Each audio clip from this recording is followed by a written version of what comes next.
Okay, everybody, this is Mike Pfeiffer with Pfeiffer Hobby Supply. Once again, we're going to do update 1.1 or 11 to those of you who don't know what 1.1 is, which I don't think is any of you. I'm just going to go over a little bit of what the electricians did on the shed, and hoping they come back tomorrow, and show you the revisions I've made to the track plan that the latest rendition of the track plan you've already seen, and explain to you that I'm likely to do just a couple more things to it before I'm totally happy with it. Okay, I'm like this close to being. In fact, I went to bed last night after working on it for a little while, and Robin was laying there kind of dozing in and out, and I laid down in the bed, and the first thing I told her was, I said, I think I have the perfect plan now. And she said, well, I hope so. And in all reality, I don't know if I do. That's why I'm going to try modifying it just one more step. But what I'm trying to do is ease all the corners. You'll see. I'm trying to ease all the corners so that when the train goes around, it'll look more natural than just cutting a corner. You know what I'm saying? Because I think it looked a little bit square. And we're going to unsquare it. But anyways, enough, you know, how I am, enough rambling. Well, one more thing. You can see this is all my work area back here. The computer's over here. You can see the edge of it and everything. And this is where I do all the company work. Work on the website and so forth. You can see that I have a paper here of things that I have to add to the website. Some price changes. Everybody's prices are flying up just like gasoline. By the way, you might see it in the video. I'm not sure. I think I'm going to go out in the garage. But if I do, I'm going to make mention of how much, if you think gasoline's expensive, go buy a piece of plywood right now. If you think gasoline is out of hand, you don't want to buy a piece of plywood. But anyway, which I had to do. But anyway, you can see that I've got some files up here. I've got my printer paper. I've got label paper. I've got some. I actually have one railroad related thing here that we'll talk about. I have my scanner. If something happens in town, I turn the scanner on. If not, Gavin and I use it when we go out. The other night I heard some clamoring from a guy here in town who said, hey, we just got done sitting down here on one of the streets at the railroad for like 40 minutes and the train never moved. Maybe it was 20 minutes. Probably 20 minutes. I thought, what the heck's going on? So I turned on the scanner. It turns out, if you can imagine this, the locomotive or the train was going through town, and the engine, something failed on the train. I'm not exactly sure what, if they had a brake problem, an engine problem, whatever, but the train failed, and it was blocking 3 major streets going east and west through town. And people in town were not happy. It took them about an hour, maybe an hour to a little over an hour to get the thing running again and get it out of town. And there was a lot of chatter on that thing between the railroad people. Anyways, just junk back here, my stapler, my calculator, all that, you know, all that happy. 2 phones. I have another phone. It's a cell phone, which is the not the hotline, the helpline, helpline. Anyway, let's get on with this. Okay, gang. I did a video today, but I forgot to tell you that I got the entire shed painted. Well, kind of painted. You can see my holiday right there. There's one down the middle, and there's one down there at the very back corner. Who the hell did this job? Anyway, I have to get the roller back out and touch up those spots. But not yet, not until they're done. You can see a wire hanging out the side of the shed there. That wire is for a motion light, so that I can get light when I walk out of the shed. Let's go in and see what they got done. We're not going to stay in here for a long period of time because I think it's about 470 degrees in here. Not real sure. But we're going to kind of pull the door back here a little bit. They put a breaker panel in here, so I have a breaker panel for all the lights in here. Just a small one, and I wanted them to do it that way. I'm not sure where that wire comes from that goes up and outside. They must have taken it. Hang on a minute here. I'm not sure how, oh, they got it goes right there. Goes up from the switch. Plate goes over and goes out the side of the shed.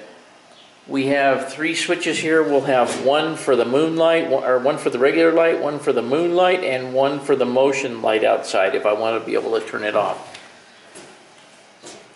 So they go up, and then each one of those gray boxes that you see there are for the LED lights. The round black box is for the moonlight, and the lights are on the switch, and the moonlight's on a switch. If we come down here, you can see that we have a 2-gang box, a 4-gang box, a 2-gang box, a 2-gang box, a 2-gang box, a 4-gang box. I'm not sure why they did that, but I think that's, I don't know why I had that. But anyway, 2-gang box and a 2-gang box. All the workmanship looks good. It didn't take the guys too long. It was plenty hot in here, and I think they're coming back. The mini split is going to be put right up there on those the two headers up there for the wall. I don't see a wire running up there, but this may be a larger box down here because they intend on running a wire out of there to it. I really don't know how that's going to get up there, but they know it goes there. They did a good job on the box. They did a good job, in my opinion, of putting everything where I wanted it to go. They did not drill a hole in the floor to get over to the box over there. But nevertheless, it's starting to take shape. Okay, we're out here in the garage today, and Robin's showing you I patched in the window there, and I think I'm going to hang the my Lisa information board up there. She's giving me a hand today moving all this stuff, and I think the wall looks pretty good. Let me back up a little bit. She likes it. It has a little bit of a green tint to it if you look at it against the white, but I like it. She likes it. Now it doesn't look 25 different shades, and I'm going to hang everything back up, and that'll be it. Thanks for the help. You're welcome. Okay, gang, here is all my junk put back, and the wall looks pretty good.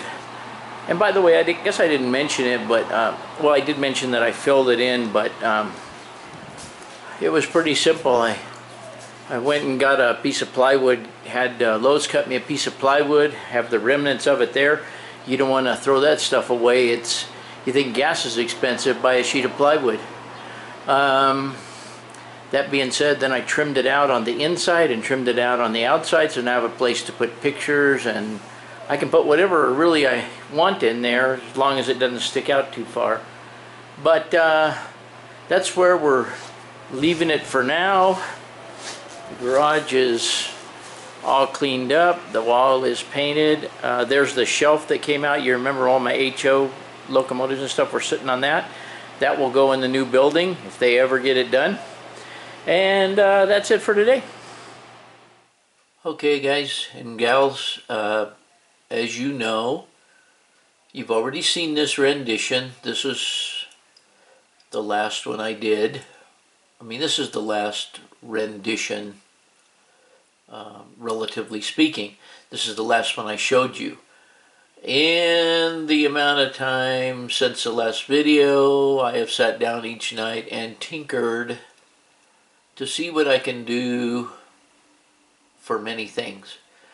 But just as a refresher, we're not going to go through the whole pointing and all that. You can refer back to this, you can stop the video, you can study it, and we'll move on to the next iteration. Okay, here's the latest. When you initially look at it, there's not a whole lot different, but we'll start at the top. I have decreased the amount of track coming out of the yard over in here just to make it more open looking. Okay, I've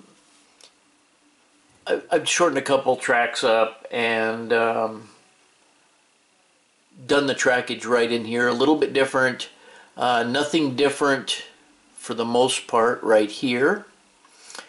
You'll notice that I've also shortened up the staging track. You will also know right away, or notice right away, that there's elevations on here, and these are just kind of estimations. But you can see that this back track will be about 1 inch higher than the inner mainline track and the yard, just for some variation in height and depth of field kind of stuff. But nevertheless, you can also see that this has been changed slightly in the fact that I shortened these tracks up somewhat here. Now, I've also, there was a track here. I took a switch out here and took the track out here because there will be buildings back here, and I think I mentioned that the last time, the last version of the layout. What I didn't have on there last time was these 3 bridges. There'll be 3 bridges right in a row here, and by the looks of this, they'll be at about 1.5 inches high, so they'll be sitting on some kind of stanchions as they go up, probably 1.5 inches to 1.75 inches or something. Whatever they wind up being, I'll put them on some kind of stanchions so that you can see under them, as in a city setting, town setting, whatever the case may be. And I've already had some comments that this track out here, these 2 tracks out here, is going to be a little bit higher than the yard track.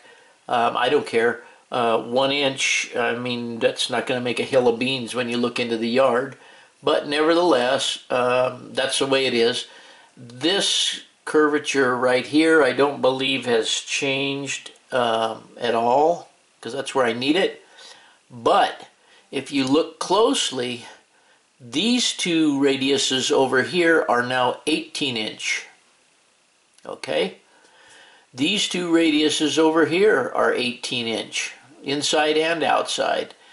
And the outside's probably more like 19, because to make a 19 you put a little 1 inch straight in between there on the 18s to give it a total of 19 inch radius. So, or so. But anyway, you can see that that works well, and it allows me to cut these corners more gradually. And I can, if I want, I can bring the backdrop up closer to the track here and eliminate the distance that you have to lean back to do scenery here. This one over here, probably not so much. I have it drawn in there, but I will probably move this back because, like I said, this is where I would like to put my mesa. My mesa could also go at that end, but one of these 2 ends is going to have my little old mesa on there. Let's see. None of this down here was really changed whatsoever. Basically nothing until we get down here where it shows 3 inches high. I don't know if this is going to be 3 inches high or where that's going to fall, but nevertheless you get the idea. I also converted these radiuses to 18 inch and 19 inch, 18 inch and 19 inch, 18 inch and 19 inch. I may try and do these at the 28 inch.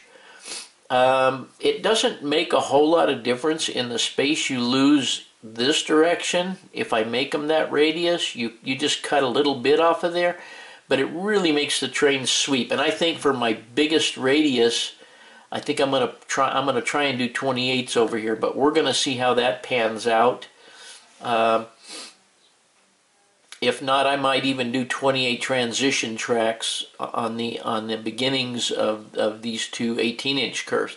But I'm going to goof around with this curve a little bit right here, a little bit more possibly.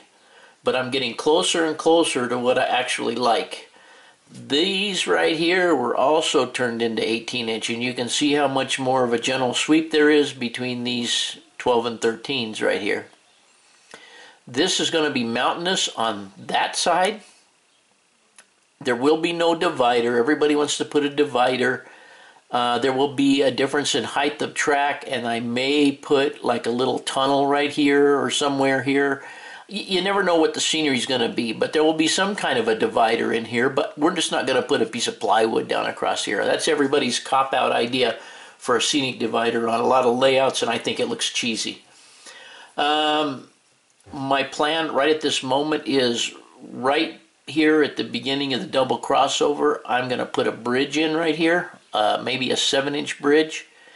And then I'm going to change out these little pieces of track here, or move these little pieces of track down to, anyway, there'll be a bridge right here that this track will come out of a portal back here somewhere, and it'll go under the bridge and out. This will definitely be a tunnel portal out here somewhere, and it may be all the way out in here. I'm not exactly sure where that will fall. You never know until you start doing the scenery what you like and what's going to look good. But you can also see that this whole loop right here, I swung out this way. That is because I still have a lot of room out here, still have a lot of room this way, and still have a lot of room around here. But it separates these two loops so that I have more building space out here. I have almost a 2x2 or 2x3 in some cases here for buildings and so forth, town area. And like I say, all these tracks here are arbitrary until I get that far.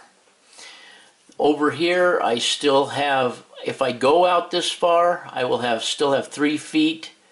I could get on a stool and reach the mini split for service if I need to.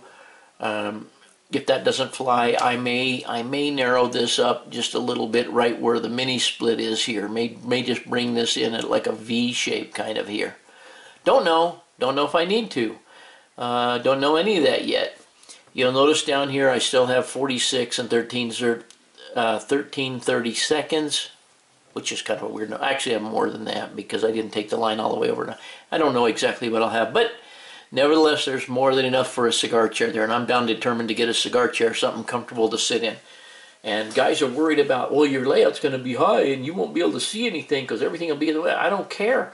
I'll be able to see it when it gets over here. You know, I have mirrors. I can put mirrors up, and I can see what's going on. I like to go out there, listen to it, and watch it when it comes by.